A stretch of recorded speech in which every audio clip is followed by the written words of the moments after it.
These 6 types of grammatical transformations are transposition, substitution, omission, addition, partition, and integration, all ending with tion. So the first one is transposition. Transposition is change of the position. It means that we change the sequence of elements of the sentence while translating. So we can take a verbal modifier of time and put it in the beginning of the sentence, and moreover we can make it not an adverbial modifier but the subject of the sentence. For example, a huge earthquake. В цьому регіоні відбувся величезний землетрус в 1957 році. In translation, we can put 1957 рік in the beginning and say that 1957 saw a huge earthquake in this region. It is possible only in English. We cannot say so in Ukrainian, and you can see that we put the year from the very end to the very beginning of the sentence. And there are also some standard positions of the elements within word combinations, and we all remember that when two nouns are found together in English, the first one is characterizing the second one, and the second one is the head word in this word combination. In Ukrainian, we find the same, but the order is reversed. Like in the example, muzika country. So what kind of music? Music is the head word. What kind of music? It's music of this country style, yes? But in English, we put country in the beginning.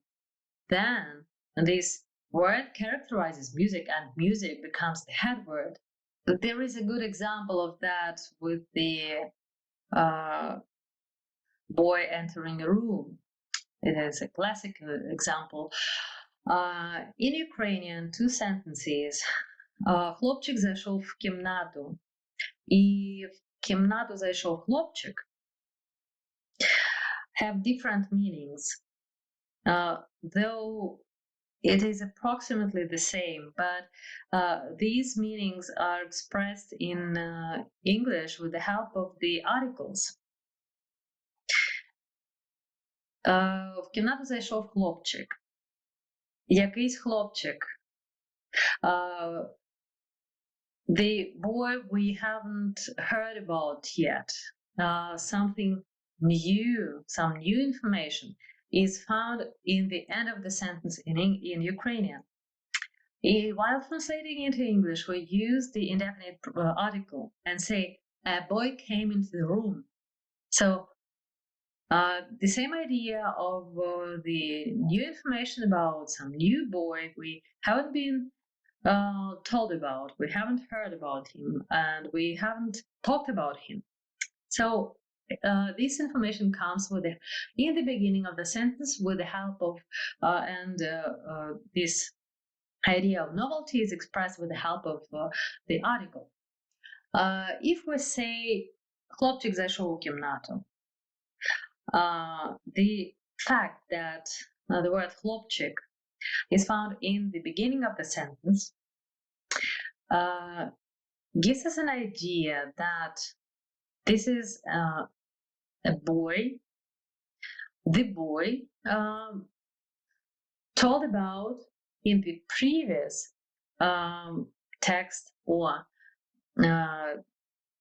in the previous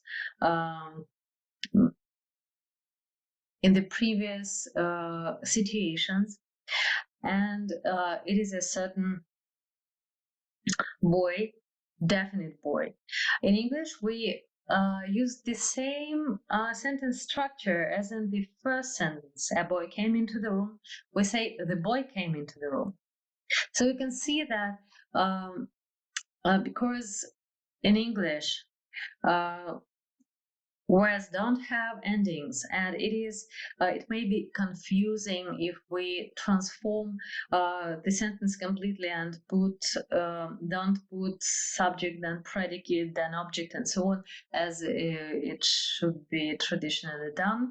It's usually either confusing or emotionally colored or has some emphatic structure and so on.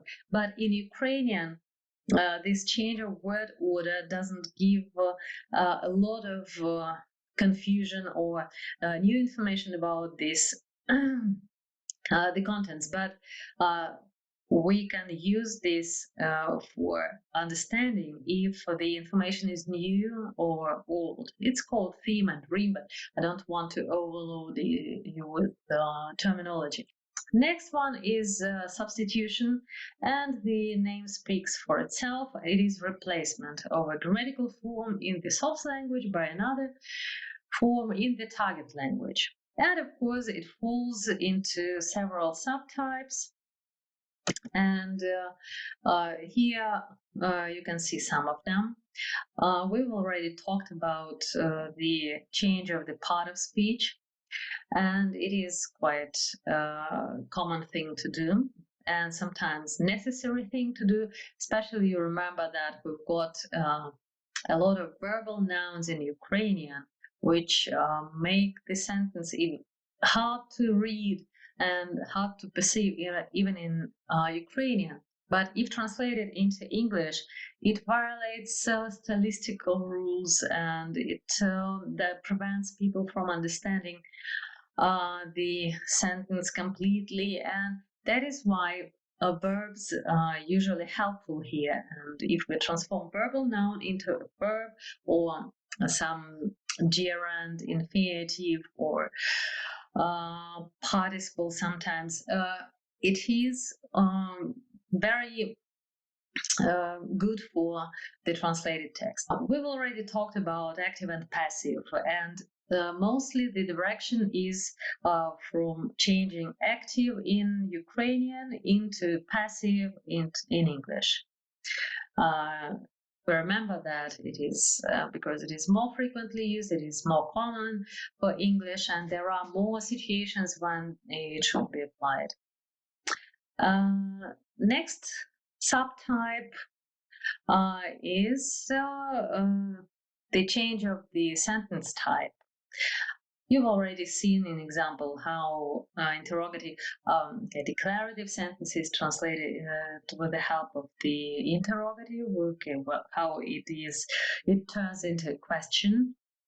It can be vice versa. A question can become a statement in translation in English. Negative may become affirmative, and we remember that we called it antonymous translation while speaking about lexical transformations. But we remember that using negative form of the verb transforms the sentence and makes it negative rather than affirmative. And also a simple sentence can be changed into complex or compound, or vice versa. Especially we find the opposite when a complex sentence with some subclauses transformed into a simple sentence into English. In English. Only because there are predicative complexes that express the same idea, but they are kind of compression the English language loves so much.